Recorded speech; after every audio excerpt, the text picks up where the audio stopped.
Ngayon pong umaga ay papatuloy po tayo sa ating series, no, yung sa Mark of a Champion.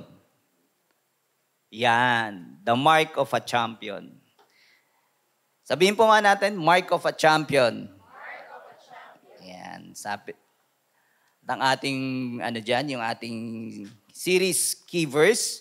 Yan, from Philippians 2, verse 14 to 15. Sabi po rito, basahin po natin. Do everything without grumbling or arguing, so that you may become blameless and pure, children of God without fault in a warped and crooked generation. Then you will shine among them like stars in the sky. So bago po tayo magsimula doon sa ating part 2 ng ating series, no, let us pray po muna. Lord God, maraming salamat, Lord, for this morning, Panginoon. Hinihiling po namin, Panginoon, na samahan niyo po kami sa aming pag-discuss ng inyong mga salita, O Lord God. We ask for your presence, Lord. Fill this room with your Holy Spirit, Panginoon. Open our hearts, our mind, Panginoon, sa iyong mga salita. At huwag niyo po sanang hayaan, Lord God, ng mga distraction na nagawa ng kaaway. Huwag niyo pong hayaang maganap, Lord God, in Jesus' name, Panginoon. Maraming salamat, O Lord God, and override my preparation, O Lord God. At sana po, ma-receive po namin kung ano po ang mensahe nyo sa bawat isa, O Lord God. Give us the heart of expectation, expectant heart, Panginoon. Maraming salamat, and lahat po ng ito ay tinataas po namin in the mighty name of Jesus. Amen and amen. Yan. So gising na po ba lahat? Okay. Bless tayo, no, dahil maganda uli yung panahon, no. Pero sabi nga po ni Kuya Den kanina, no, na talagang matindi, no, yung mga dumadaan sa atin ngayon, siguro na mapanood nyo naman sa news, di ba? Yung mga nangyayari after baha, di ba? Ngayon naman lindol. So, nakakabahala naman po talaga, di ba? It create fear or takot sa ibang tao. Pero sabi nga, hindi naman po, sabi nga sa Bible, do not be anxious, di ba? Pero be alert lang po, di ba? Kung nasan man kayo, be alert lang. Pero wag po siya tayo mag-worry. Baka naman, ang tawag dito, aligaga ka na sa mayat hindi ka na baka lumindol, di ba? Alert lang po tayo. At saka syempre po, let's pray, di ba? Wag po natin kakalimutan yung the power of prayer. At ano pong mangyari, sa Kanya po yung ating, si Lord ang ating tagapagligtas po, no? At siya ang ating Savior. At siya yung mag-iingat sa atin, di ba? So last Sunday nga po, no, shinare po sa atin ni Pastor Kat, no, yung unang part ng ating series, Walking in Unity. Yan. Yung pagkakaroon nga po ng unity o pagkakaisa, di ba? Or oneness sa bawat isa, sa buong pamilya, di ba? Sa buong sa kapatiran, di ba? Magkakaroon po ng unity. Sabi nga, unity is not optional. Diba? It's for the believer, sa ating mga mananampalataya. It's a mark of a true champion of the faith, di ba? Sabi rin doon sa shinare ni Pastora na ang champions daw build bridges, not walls. Ayan, di ba? At champion, yung gumagawa sila ng mga bridges o tulay, di ba? Para sila yung mag-connect sa lahat para magkasama-sama at magkaroon ng pagkakaisa. Bridges, not wall. Kasi pag wall yung bininan nyo is division, di ba? Magkakaroon ng division.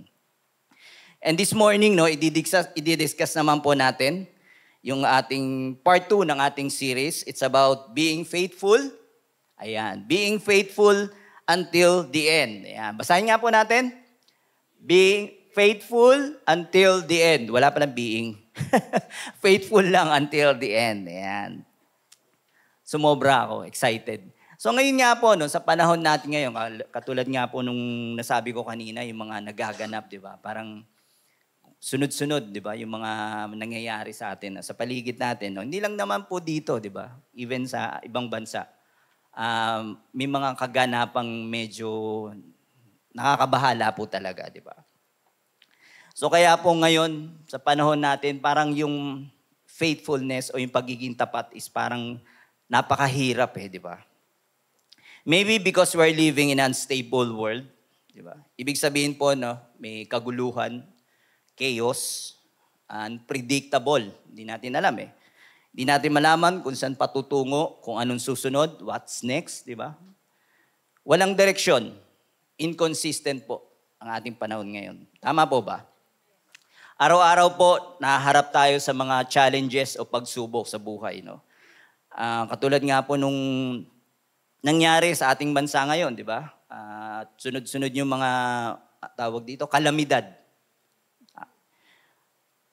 Iba't iba yung nangyayari sa iba't ibang lugar, di ba? Baha there, baha dun, baha here, baha there, di ba? Wala tayong mga ibang daanan, puro baha. At dahil nga nabubuhay tayo ngayon dito sa mundo, no, na itinuturo sa atin talagang kasinungalingan at walang interes sa katotohanan. Nakikita din po natin dito sa ating bansa mismo, di ba? Yung kaguluhan sa ating gobyerno. Ayan, araw-araw po natin napapanood, nakikita sa news, naririnig sa news, di ba po? Nakikita natin yung ating mga leader ng gobyerno na sana sila yung nagpapakita ng magandang halimbawa at sila yung nagli-lead sa atin, di ba? Kaya nga po natin binoto yung mga yan para po sila yung mag-lead sa atin, sa sambayanan. Pero sila po yung nag-aaway-away, di ba? Hindi po magkasundo. Walang oneness. Walang mark of a champion. Amen? Wala silang unity Di ba? Walang pagkakaisa. Wala silang nabibuild na bridge. Wala rin nabibuild na walls. Puro ghost project. Wala silang pagkakaisa at wala ka naman talagang asahan, no? Parang ako po kasi nasusubaybayan ko sila, no? Yung mga Senate hearing. Pag pinanood mo, parang isipin mo, saan ba tayo pupunta? Saan ba tayo pupulutin? Ano bang mangyayari? Di ba?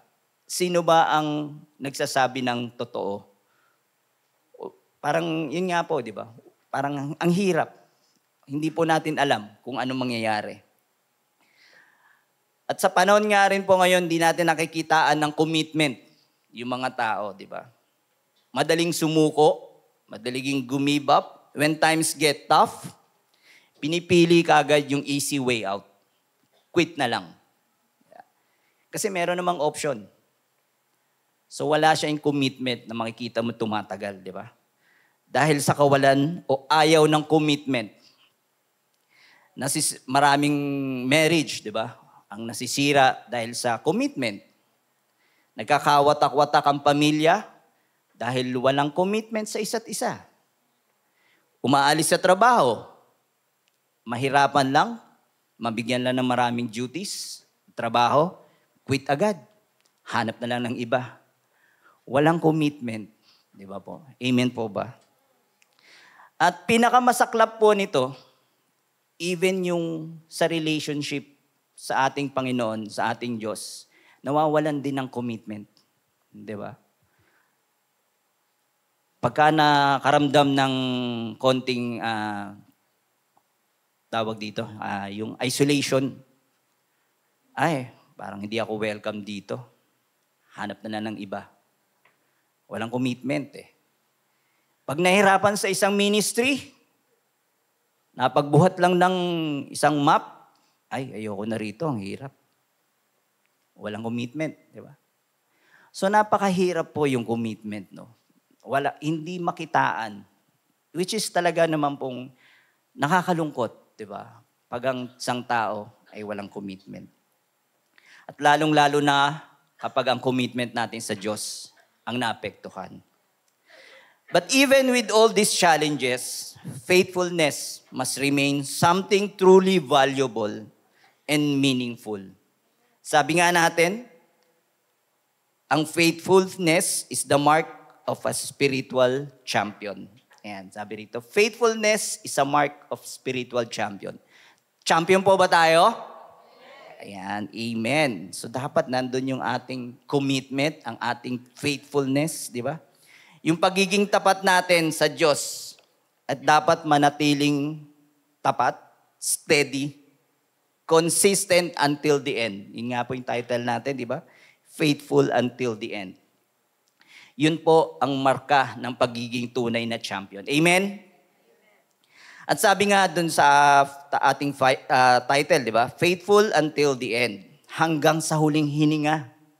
Di ba? Hanggang sa huling hininga, dapat manatili po tayong tapat sa ating Panginoon. At tayo po bilang mananampalataya at taga-sunod at taga-pangasiwa ng mga bagay na ipinagkaloob ng Diyos, ang katapatan ang pangunahing kailangan. Yun po yung primary need natin, yung ating faithfulness sa Panginoon. Yung pagiging faithful natin, yun ang isang requirement, bilang isang tagapagsunod, bilang tagapangasiwa ng Panginoon, kailangan po faithful tayo. Basahin po natin, sabi rito sa 1 Corinthians 4, verse 2, moreover, it is required. Ayan. Sabihin po natin, required. It is required of stewards that they may be found faithful. So required po. Hindi po siya option. It's a requirement. So ibig sabihin, pag sinabing requirement, it's necessity, it's kailangan. It's kailangan. It's a must. Diba? Kailangan to. Sabi nga, steward o katiwala lang tayo. Sino ang boss? Si Lord. Amen. At ang katiwala daw ay kailangang maging tapat sa kanyang boss, which is si Lord, di ba? And being faithful is not an option, kapatid, but a requirement to God's stewards. Bilang stewards, sino po ba ang ayaw maging stewards dito? Lahat po tayo, di ba? Gusto maging stewards. Tagapangasiwa ng Panginoon. Manager, tama po. Manager tayo. Tayo yung tagapangasiwa, si Lord yung boss natin. Pero yun po ang primary requirements, di ba? Sabi rito, being faithful. Yun po ang sinasabi rito. Requirement siya. Ibig sabihin, it's a must. Di ba? Parang sa school po, di ba? Pagpapasok tayo sa eskwelahan. Doon pa lang po sa gate, di ba? Kailangan ang requirement, complete uniform. Di ba? Kailangan may patch pa. Yung polo natin, tsaka yung blouse. Complete with black shoes, white socks. At syempre, ID, school ID, di ba?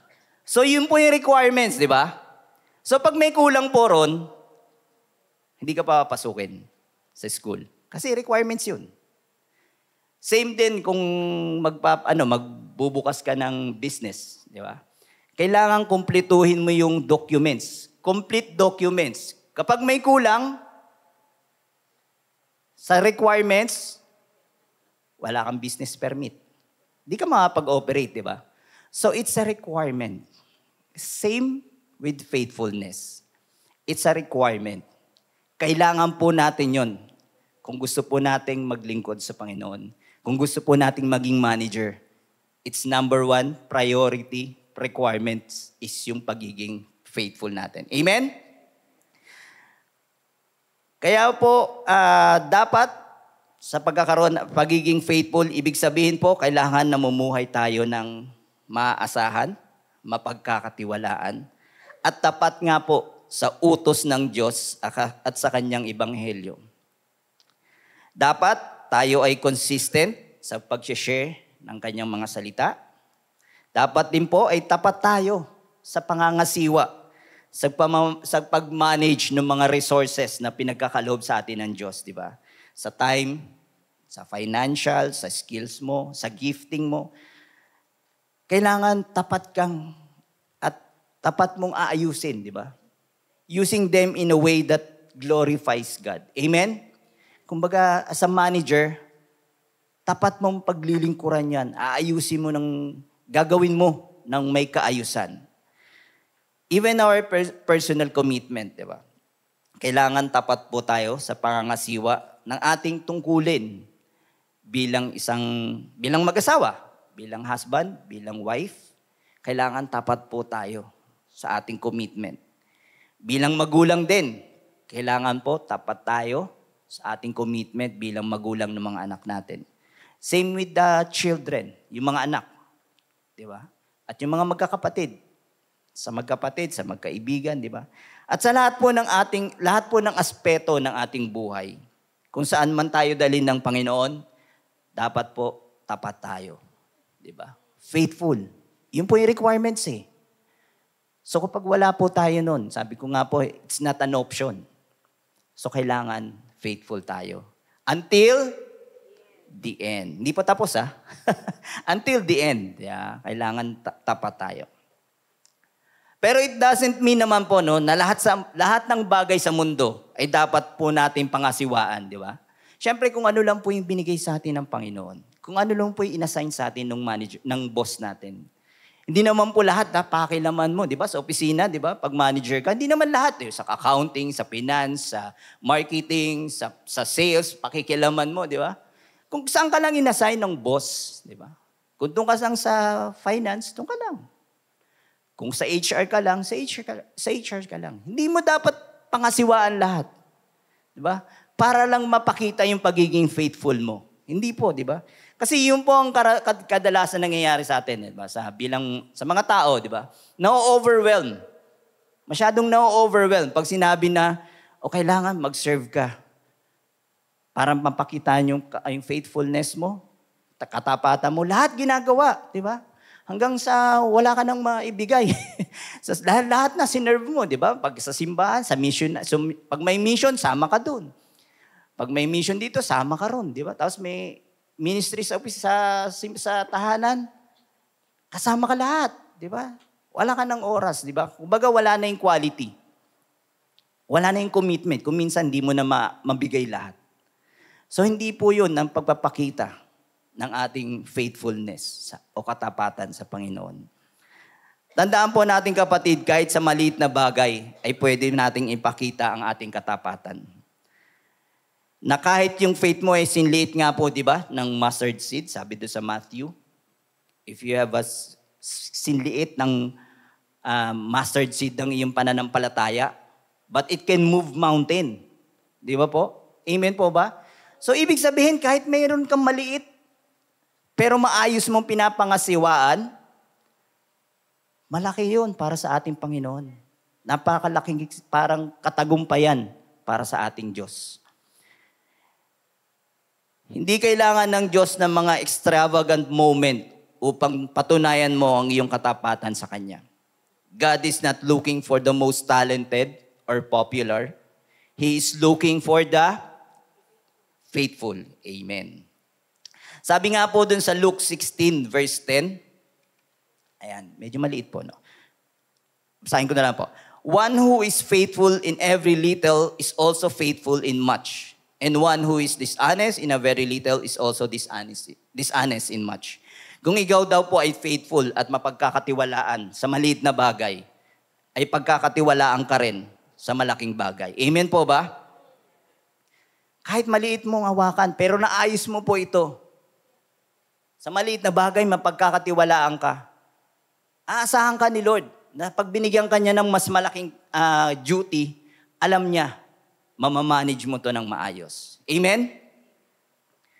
So, bakit ba natin kailangan manatiling tapat sa Diyos? Ayan. Why must we remain faithful? Bakit nga po?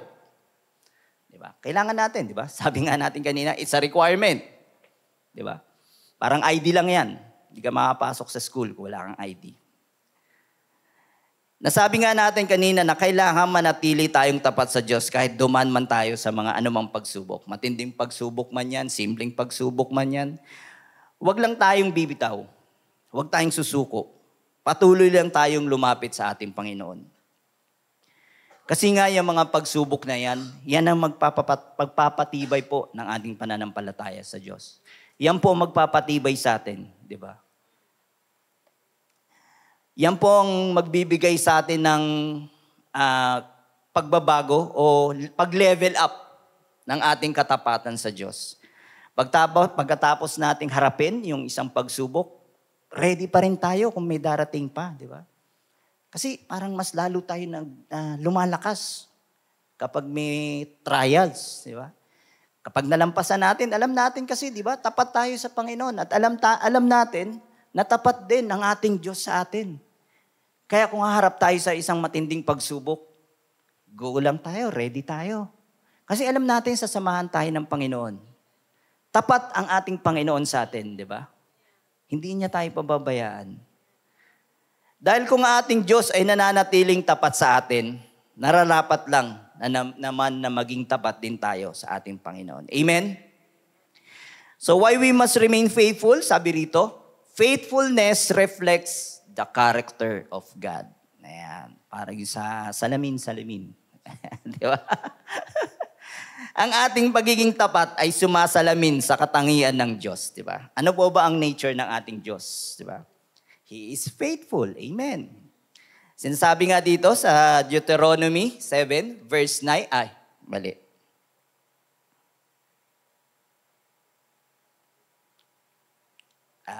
Okay. Sige, basahin ko na lang. Sa Deuteronomy 7 verse 9, sabi rito, know therefore that the Lord your God is God. He is the faithful God. Di ba?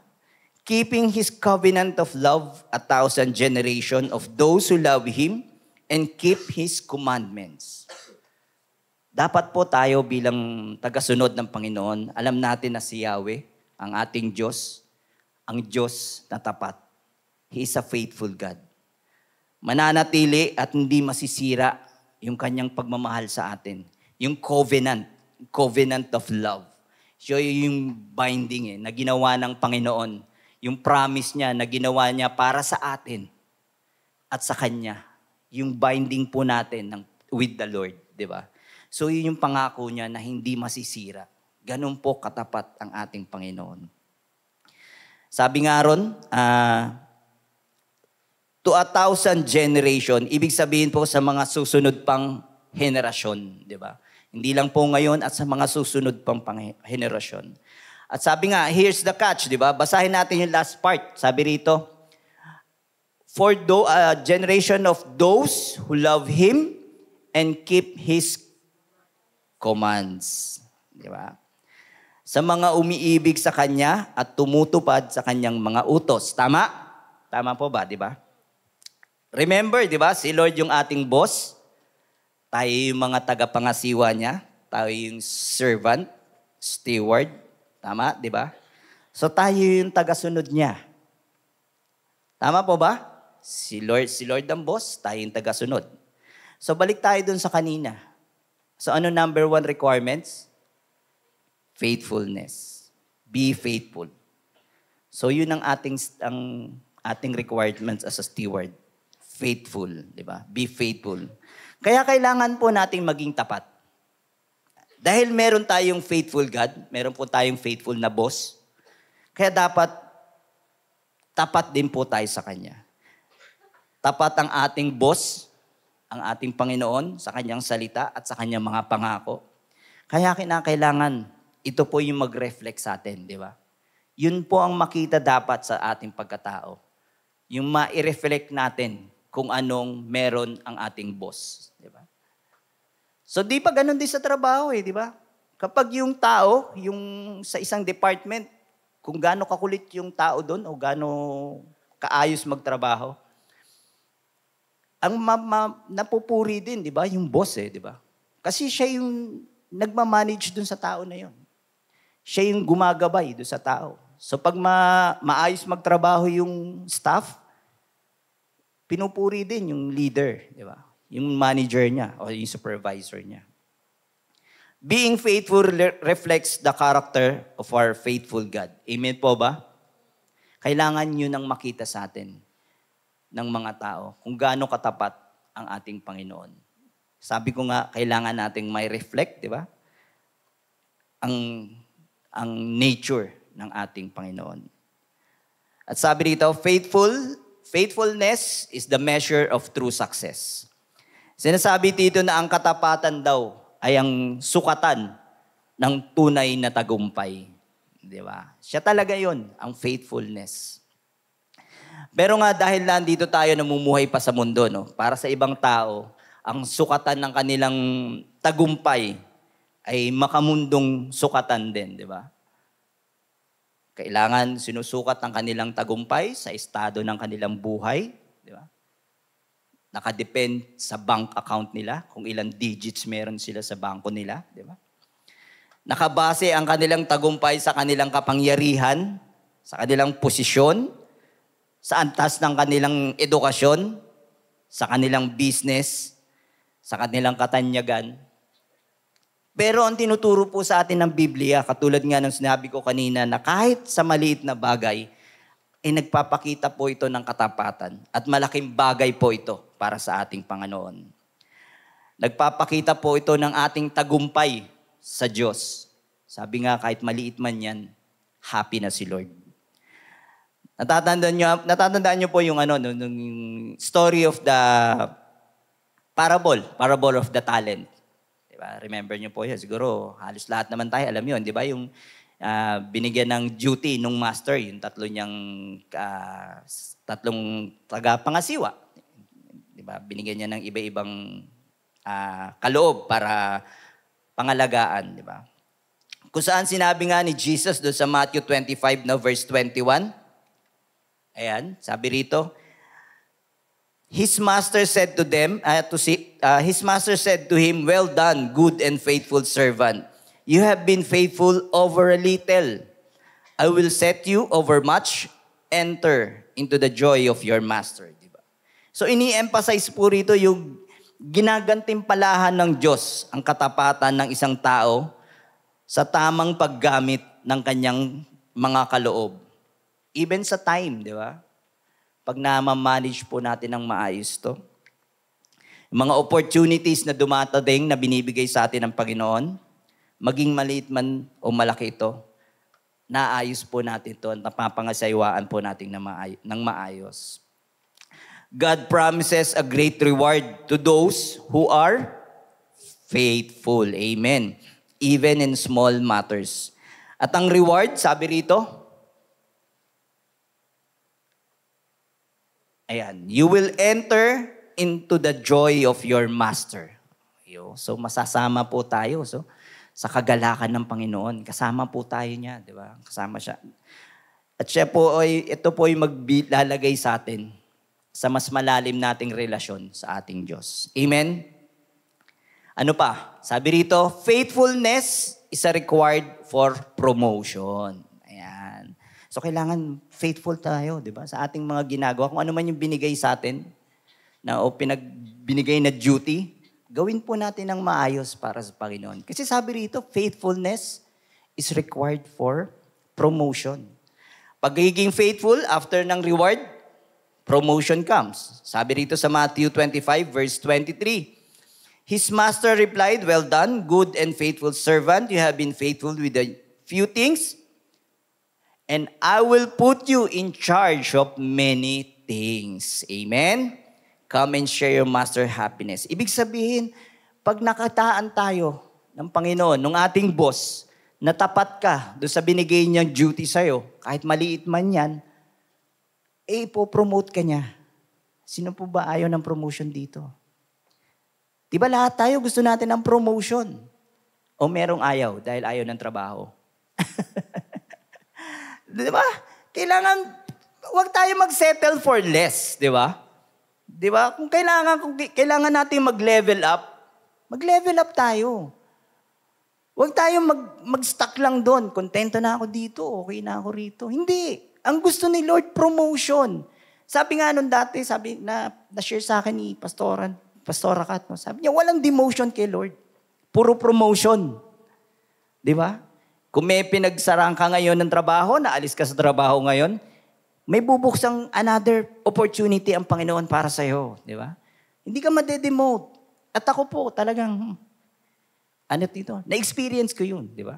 Yung promotion na binigay ni Lord after ko mawala rito sa isang trabaho, may binuksan siyang panibagong opportunity, which is promotion po talaga para sa akin.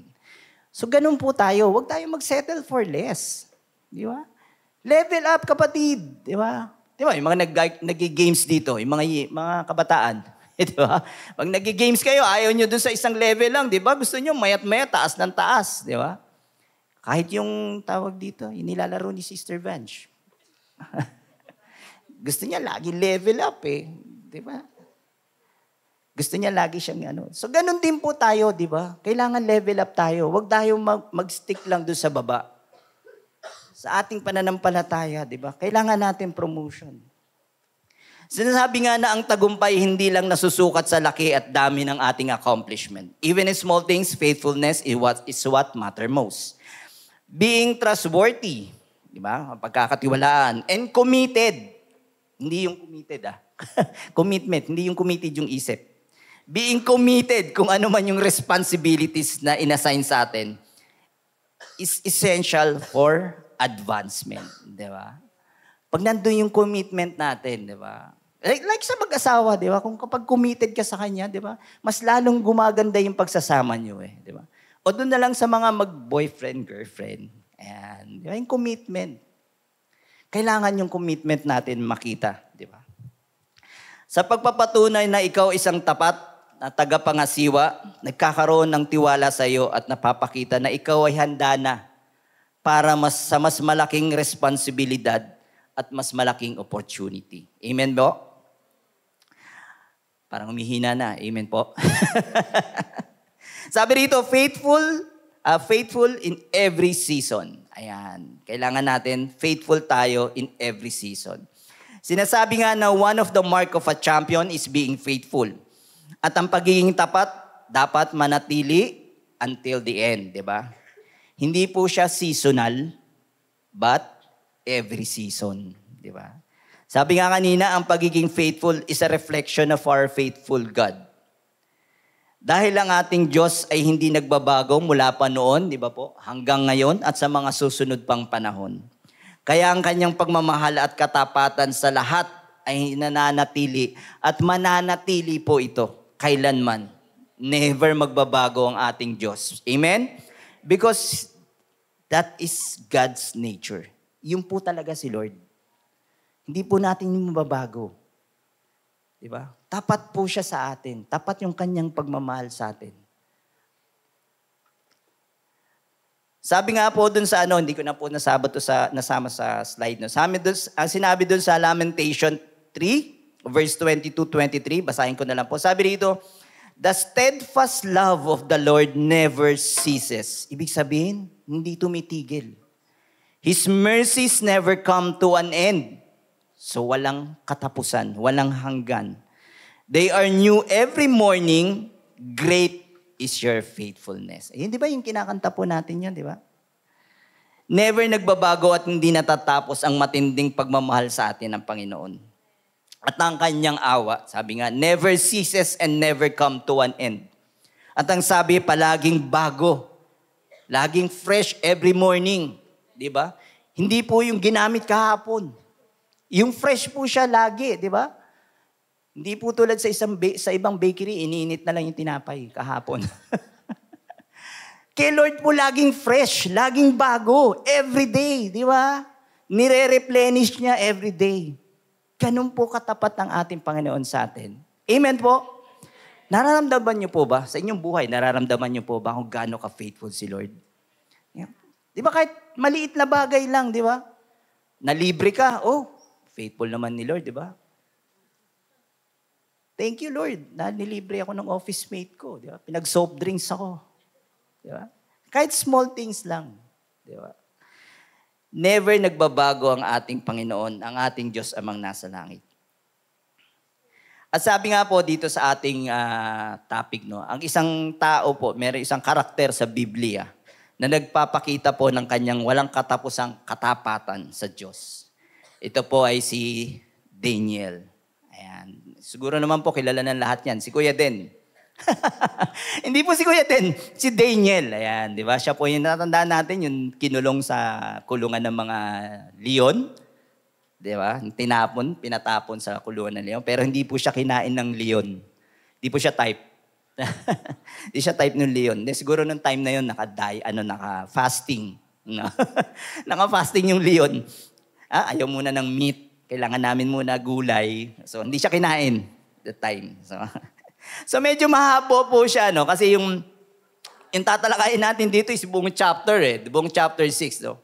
Actually, maganda po talaga kung mababasa natin yung Book of Daniel, no? Talagang ang daming challenges sa buhay ni Daniel. So, itatry ko na lang pong i-summarize, di ba? Para hindi po tayo masyadong magbasa ng mahaba. Tinanong ko nga po si Tek kanina. Sabi niya, mahaba yun. Baka antukin tayo sa haba pag binasa natin yung buong chapter. Sabi ron dito, ano ko na lang po, no? Summarize ko po. Ito po si Daniel, no? He's a man of God. Talaga naman pong yung favor ni Lord nasa kanya. He remained faithful over decades. Di ba? Naging tagapagsilbi po siya sa maraming panahon, sa maraming iba't ibang hari, pamumuno ng iba't ibang hari. No? Nag-serve po siya na may katapatan at pagsunod sa iba't ibang paghahari ng kaharian. No? Pero nanatili po siyang faithful sa kanyang trabaho, sa kanyang ginagampanang trabaho. Pero po, mas lalo po siyang, faithful po siya at tapat dun sa kalooban at sa mga plano ng Panginoon. Sabi nga po dun sa verse 1 to 5, no? Sabi si Daniel, isa po siya dun sa tatlong napili. Ito po nung sa chapter 6, ito po yung panahon na paghahari ni King Darius. Yan. So si Daniel po, no, isa siya dun sa tatlong napili na maging high official para mamahala po sa mga iba't ibang rehiyon, no? Si Daniel yun po yung pinakamagaling sa pamamahala, siguro dahil sa kanyang karunungan, di ba po? At dahil dito, naisip ni Haring Darius na i-promote siya, no? Kasi ang galing niya eh. So, parang sa opisina lang kung sino yung magaling, sino yung pabibo. Di ba? Pero si Daniel po talagang magaling siya, tapat po sa kanyang paglilingkod sa kaharian. Kaya plinano po ni Haring Darius na i-promote siya. At ngayon naman po, yung dalawang kasama niya, syempre, siguro, baka nainggit, di ba? Gusto nilang pigilan yung promotion ni Daniel. So nag-isip po sila ng paraan para pigilan na ma-promote si Daniel. Pero sabi rin po, wala silang makitang kamalian o kapintasan ni Daniel. Dahil siya nga po ay tapat sa panunungkulan, di ba? Kaya nagplano na lang sila ng gumawa ng kautusan na may kinalaman sa Diyos. Dahil alam nila, tapat sa Diyos si Daniel. Kinumbinsi po nitong dalawang leader, no? At saka yung mga pinuno sa different region. Kinumbinsi po nila si King Darius na gumawa ng isang batas o kautusan na nagsasabing in 30 days, walang pwedeng sumamba sa kahit kaninong Diyos maliban dun sa hari. So yun po yung pinopose nilang law o kautusan, which is inapproban po o sinign ni Haring Darius. Nilagdaan po niya to, yung kautusan at naging batas po ito sa Media at sa Persia. Batas na hindi mababago at hindi mapapawalang bisa. So ito po nalaman ni Daniel, no, na naipasa na yung batas. Dahil nga po sa katapatan, sa paglilingkod ni Daniel, di ba? Wala po siyang ginawa. Hindi po siya nag-rally. Hindi po niya kinontra yung kautusan. Wala po siyang ginawa. Alam niyo pong ginawa niya, pumunta lang po siya sa kanyang bahay at doon po siya nanalangin. Di ba? Lumuhod puro siya ron at nagpatuloy po sa pagdarasal. Which is lagi naman po niyang ginagawa. No? Wala pa man to, ginagawa na po ni Daniel yun, yung pagdarasal. Sabi nga po rito, 3 times in one day. So pumunta po siya doon sa silid niya. Nakabukas po yung bintana ron na nakakaharap sa Jerusalem. Sabi nga, nagdasal po siya ron. Kahit po pinagbabawal, di ba? Kahit pinagbabawal na magdasal, nagpatuloy pa po siya. Alam naman niya, di ba, na nilagdaan na nga po. Pero patuloy pa rin po siya sa pagdarasal. Sabi nga,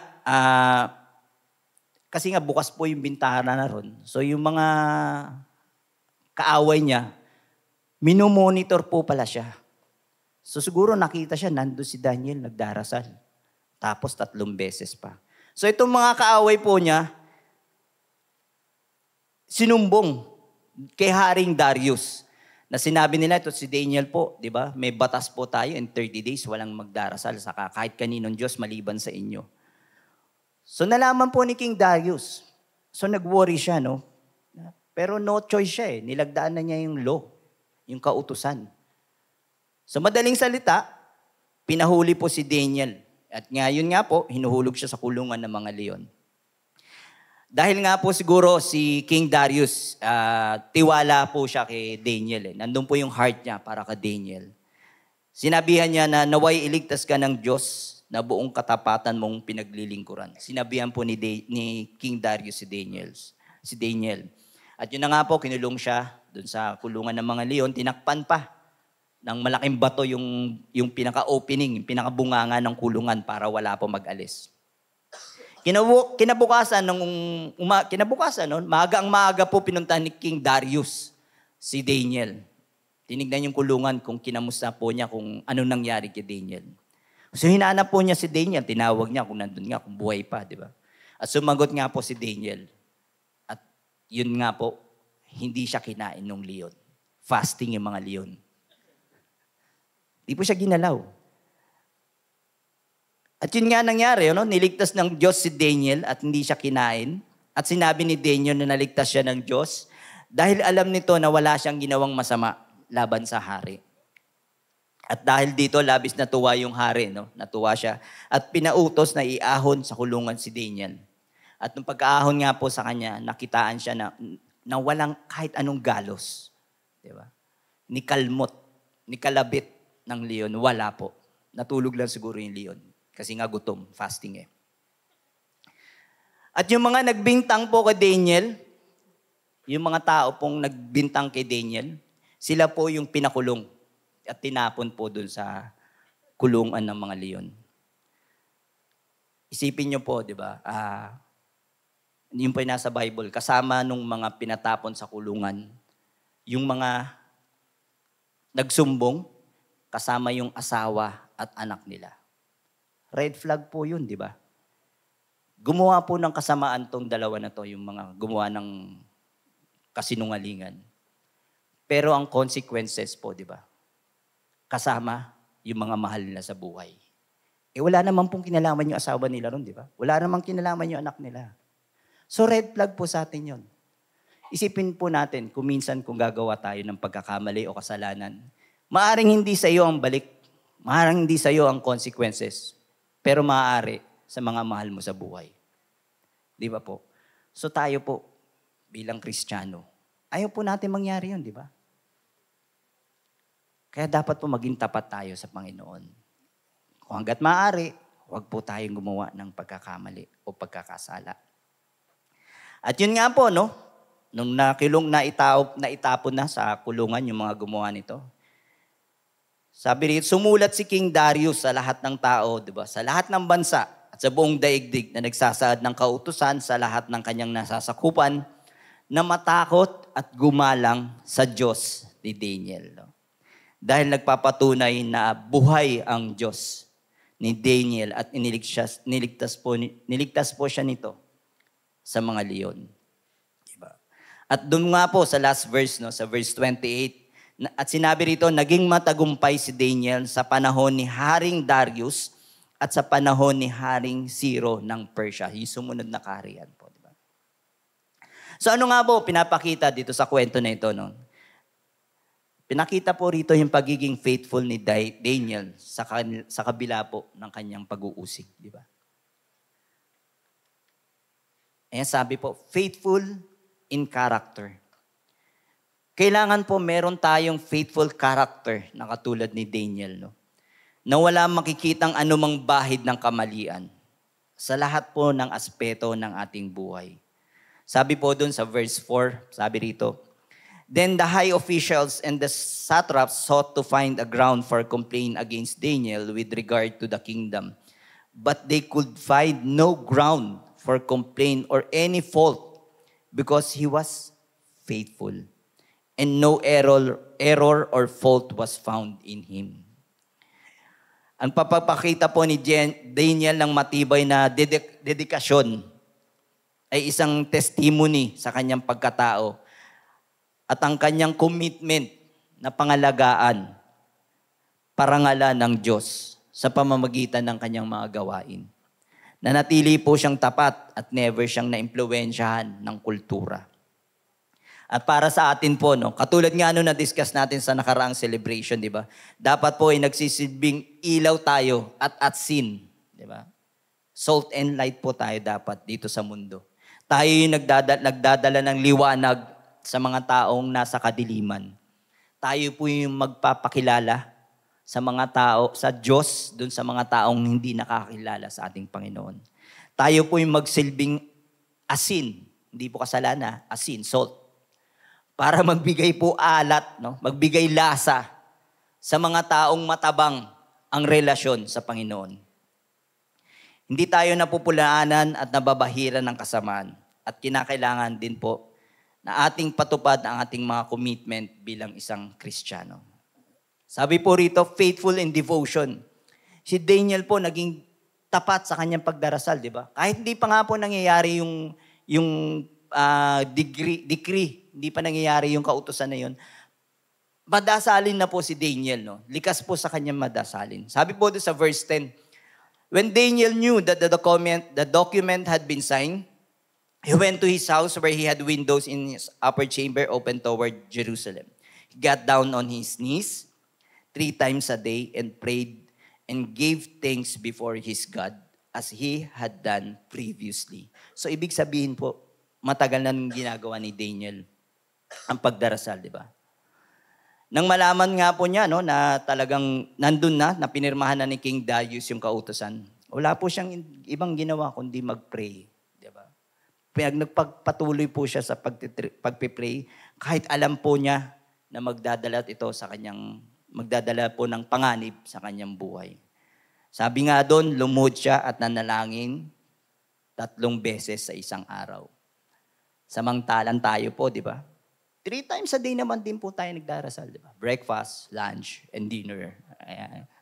Yung merienda, hindi na natin sinasama, di ba? So 3 times a day din tayo, di ba? Ang bilis pa mag-pray. Bless all Lord and this in Jesus' name. Amen. Kain na. Fast eating, di ba? Pag matutulog naman, thank you Lord, tulog na. Kasi si King Daniel nakaluhod pa. Tayo, minsan pag natulog, higa po tayo. Sarapan ng higa natin. Pag nag-pray tayo, Lord, thank you. Tulog na. Wala na. Di ba? Minsan nga naman, pag gising naman tayo, di ba? Magpe-pray din tayo 3 times din. 3 in 1. Pag nagulat. Di ba? Sos Maria Joseph. 3 times yun. Sos Maria Joseph. 3 kagad yun. 3 in 1, di ba? Jesus, Maria, tsaka Joseph. Sa 3 times na rin, di ba? Pero po ito si Daniel, no, patuloy po siya sa pagdarasal. Kahit pinagbabawal na ng hari, di ba? Dahil ang kanyang pagsunod sa Diyos ay mas mahalaga kaysa pagsunod sa mga tao. Ito ay isang paalala sa ating lahat na ang kahalagaan ng consistent prayer at ang kapangyarihan ng panalangin sa pagharap sa kahirapan. Sabi ko nga po, di ba kanina na dahil sa nangyayari sa atin, pray lang po tayo, di ba? Alam po natin tapat ang ating Panginoon. Gawin nating habit ang pagdarasal sa Diyos, katulad po ni Daniel. Tularan natin siya na hindi lang siya nagdarasal kapag may parating na pagsubok, kundi meron siyang prayer devotion. Faithfulness is built in the quiet moment, not just the public battles. Di ba po? Doon tayo, sarili, makipag-usap sa Panginoon. Magkaroon po tayo ng me time with the Lord. Amen? Sabi rito, faithful in that face of death. Yan. Katulad ni Daniel, ang banta ng pagkulong sa kulungan ng leon ay hindi nagpatinag sa kanyang paniniwala at katapatan. At hindi siya po nagkompromiso kahit na itong maaring magbuwis ng kanyang buhay. Hindi niyo po kinokompromise yung pagdarasal. Kahit ipinagbawal, tapat pa rin po siya sa Diyos. Di ba? Hindi niya kinompromise yung pagdarasal niya, yung habit niya na pagdarasal. Nagpatuloy pa rin po siya. Ang ating katapatan sa Diyos ay hindi every Sunday lang. Di ba? Pagdating ng ibang araw, wala na, natatapos na. Dapat po nananatili ang ating katapatan, sabi nun sa ating title, until the end. Sa anuman na ating kalalagayan, dapat nating panindigan ang ating pagiging faithful sa ating Panginoon. Kahit po nasa bingit tayo ng kamatayan. Dapat hindi po tayo humihinto sa ating pananalig sa Kanya. Ano man ang ating kinakaharap. Katulad nga po ni Daniel, no? Malinis ang kanyang konsensya at alam niya na wala siyang ginawang mali laban sa hari. Kaya alam niya na hindi siya pababayaan ng kanyang kinikilalang Diyos. At alam niya na sa kanyang sarili na ang kanyang Diyos ay tapat na Diyos. Amen? At yun din po ang dapat lagi nating tatandaan, mga kapatid. At ang panghahawakan natin na meron po tayong Diyos na tapat sa atin. Tapat sa kanyang pagmamahal para po iligtas niya tayo sa kapahamakan. Amen? At sabi rito, faithful over time. From a teenager po in chapter 1 hanggang dun sa chapter 6 na maging mama na po siya o matanda na si Daniel, never po siyang huminto sa pagiging faithful. Sabi nga, champions are not just faithful in moments but over a lifetime. Panghabang buhay po tayo na maging faithful. Ang pagiging tapat mo ni Daniel ay tunay na kanyang pagkatao. Naging tapat po siya mula pa nung bata pa siya hanggang sa pagtanda niya. Sa kanyang pagsisilbi sa pamumuno ng iba't ibang hari, di ba po? Decade niya eh.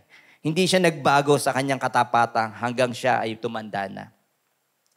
Ang isang champion ay hindi lamang tapat sa mga sandali, ngunit sa buong buhay. How can we remain faithful as a Christian today? Stay rooted in God's Word.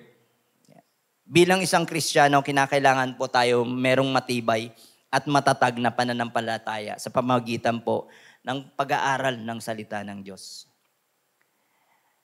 Rooted po tayo dapat in God's Word. Ibig sabihin, allowing its teaching to be our foundation. Ang banal na kasulatan ang magsisilbing pundasyon po ng ating buhay. This practice strengthens our faith. Ito magbibigay sa atin ng katatagan sa panahon ng kahirapan. At ang pag-aaral natin ng salita ng Diyos ay ito po makakatulong sa atin upang hindi po tayo maimpluwensya ng mundo. Hindi po tayo maturuan ng mga maling katuruan ng mundo. At hindi po tayo maging negatibong impluwensya sa ating mundong makasalanan. Sabi po in Psalms 119 verse 105, sabi rito, our word is a lamp to my feet and light to my path. Ang banal na kasulatan po ay siyang magsisilbing ilaw o gabay natin sa ating gagawing next step or next move, di ba? Ang liwanag na tumutukoy naman sa isang malawak na magbibigay sa atin ng liwanag sa direksyon kung saan tayo dapat pumunta. Nakakatulong po itong liwanag na ito na mapalayo tayo sa kapamahakan, sa pakamaan. Yun. Nakakabulol yun ah. Maiwasan po tayo sa in-danger. Yeah. Malayo tayo sa danger. At ang salita po ng Diyos ang magpapanatili sa atin. Magbago man ang kultura, sabi nga sa Matthew 24 verse 35. Hindi ko na po nasama.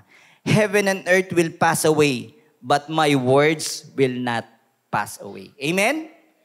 Amen. Sabi rin ito, build consistent spiritual habit. Ayan, katulad nga po ni Daniel, ang pagdarasal, habit niya na eh. Diba? Champion don't wait to feel it, to do it. Huwag pa tayo, makikiramdam tayo, ay, gagawin ko ba to? Di ba? Makikiramdam ka ba? Hihingi ka pa ng sign. Hindi po. Di ba? Kailangan po gawin kagad natin. Huwag na po nating antayin pa. Huwag tayong mag-intayan. Do it now. Now na, di ba? Yun po ang champion. Di ba? To build consistent spiritual habit. Kinakailangan natin maging intentional at consistent po tayo sa ating prayer time. Di ba? Sa ating pag-aaral sa scripture, sa ating fellowship. Kung maaari nga po, gawa natin to ng schedule, di ba? Ng mga plan, di ba? Para yung ating habit nga po is maging regular habit. Kailangan po sustainable sa ating daily routine, di ba? Naayos po sa ating schedule. Para po tayo committed. Hindi committed commitment po sa ating mga gawain, di ba? Kahit sandaling oras lang po, pero regular nating ginagawa. Okay na po yun. Magagawa po natin. Sabi nga, consistency is more important than intensity. Amen? Kapag nadisiplina po natin ang ating sarili sa mga nakaschedule nating plano o regular na habit, ito po magre-resulta ng ating katapatan. Sabi rin, Surround yourself with faithful people. Ayan. Kailangan po choosy tayo sa mga sasamahan natin. Di ba po? Siyempre, doon po tayo sa ating mga kapatiran, di ba? Yung iisa po tayo ng pananampalataya. Isa tayo ang ating paniniwala, di ba?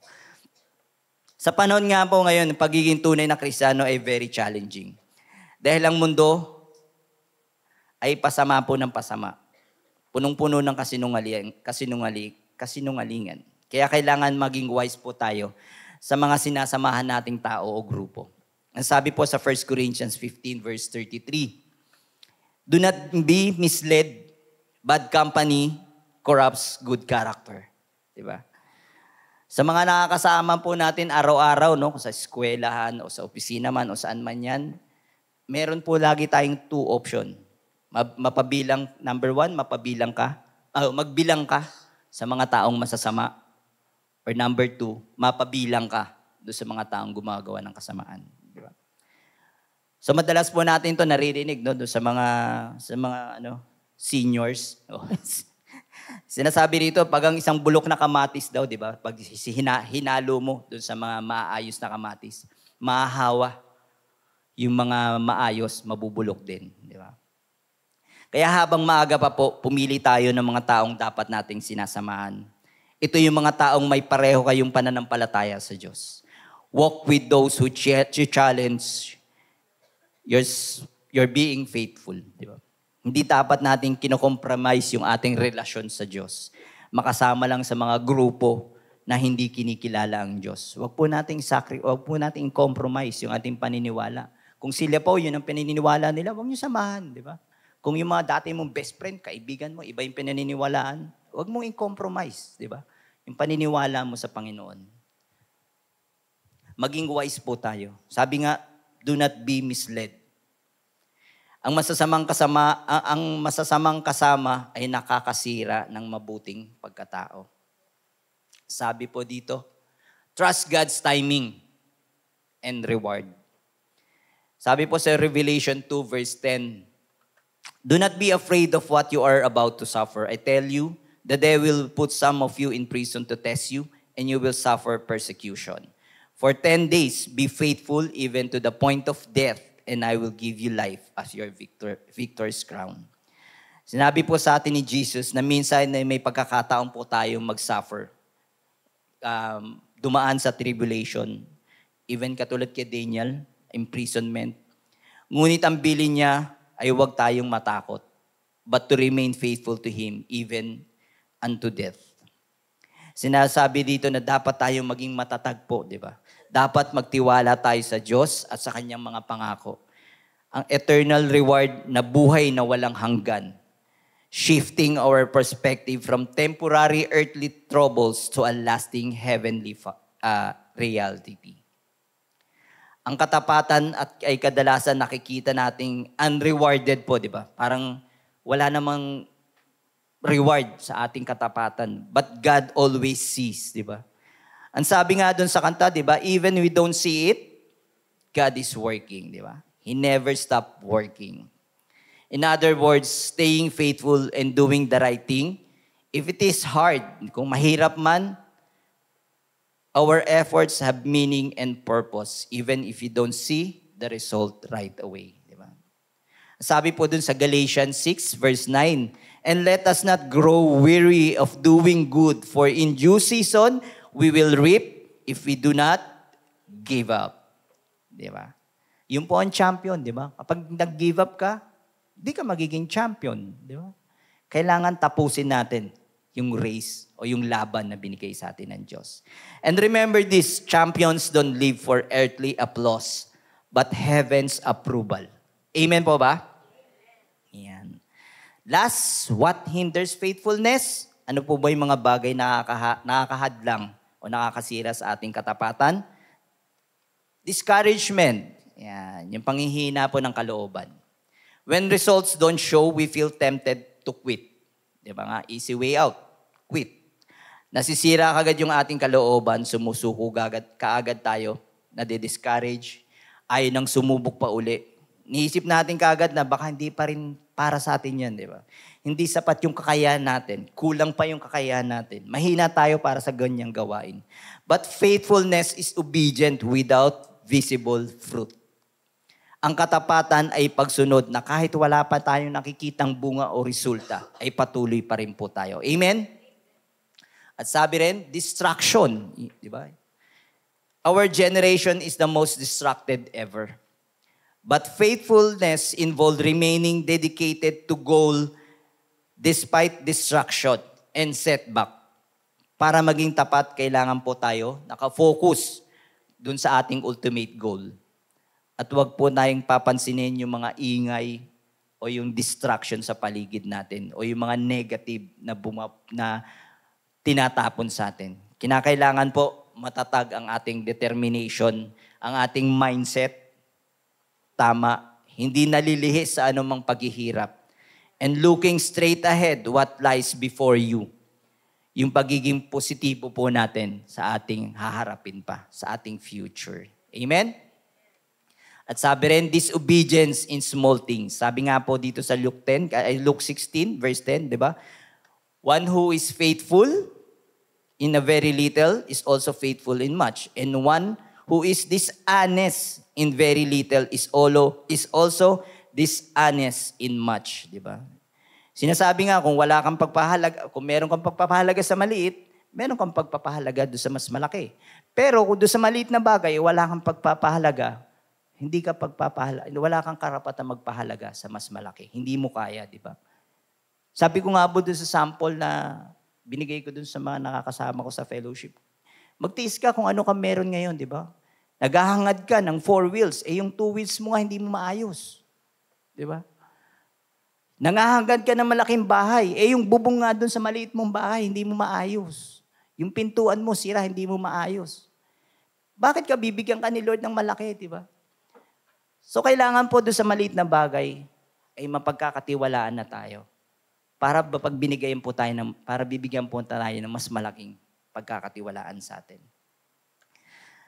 Champions guard the little things. God will entrust more to those who demonstrate faithfulness with what they already have, while those who are unrighteous with little will likely remain so with more. Yeah. Ano po nakaka-distract pa sa ating faithfulness? Doubt. Yeah. Hindi gout, Kuya Den. Doubt po, di ba? Doubt po, yung pagdududa. Hindi yung gout. Yeah, mga G-group po kami. When doubt God's goodness or promises, we drift. Yan, di ba? Pag nandun po yung pagdududa natin na inaalon po tayo, nawawala tayo, di ba? Pag ang isang tao ay nagdududa sa kabutihan ng Panginoon, nanganganib silang maanod spiritually. Di ba? Nawawala po sila. Dahil nagdududa po sila. Humihila po ito sa pananampalataya nila sa maling direksyon.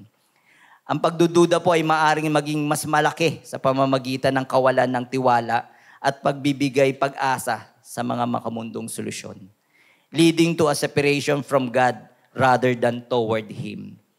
Ang doubt po, yun ang pagdududa ay siyang maglalayo po sa atin, sa Diyos, rather than papalapit sa Kanya. Ang doubt po. Faithfulness is requires trust in God's character, even we don't see His hand. Diba? As we end po, mga kapatid, remember that choosing faithfulness help us to grow, build a stronger relationship, and set an example for others. More than that, it brings us closer to the character of God, whose love and reliability never change. By being faithful, we show a little bit of that same steadfastness. So next time you feel giving up, remember, your faithfulness counts. It's not wasted. Stay steady, keep doing the right thing, and trust that it makes a difference, even if you can see it yet. Let's not just have moment of faith, but let's be a people of faithfulness. Let's be a faithful church, mga kapatid. Let's be a faithful family. Let's be a faithful person. And let's go out from this place and live out that faithfulness in a way that honors our God who is eternally faithful to us. Amen? Go in peace and be faithful until the end. Amen? Okay.